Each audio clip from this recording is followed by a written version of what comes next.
অভাব মানুষকে শেখায় কিভাবে হাসি মুখে অপমান সহ্য করতে হয়, আর কিভাবে অভিমানকে গিলে ফেলে বেঁচে থাকতে হয়।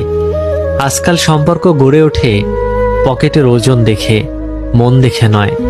স্বার্থপরতার এই যুগে টাকা ছাড়া কারো আসল মুখ দেখা যায় না।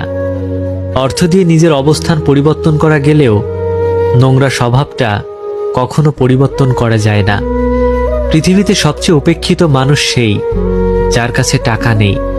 তাদের দেখলে সবাই ভয় পায়, ভাবে যদি কিছু চেয়ে বসে। অন্যের কাছে যা আছে তা নিয়ে স্বপ্ন দেখার নাম সুখ নয়, বরং নিজের যা আছে তা নিয়ে সন্তুষ্ট থাকার নামই সুখ। অবহেলা পেতে পেতে মানুষ একসময় বুঝে যায় যে কারো চোখে নিজেকে ছোট করার চাইতে সম্মান নিয়ে দূরে থাকা ভালো।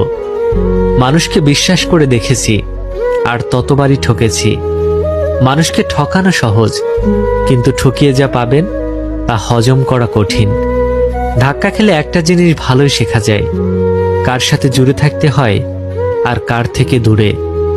হৃদয়ের চেয়ে বড় কোনো কারাগার নেই, যেখানে আমরা প্রতিদিন আমাদের হাজারো ইচ্ছেগুলোকে বন্দি করে রাখি।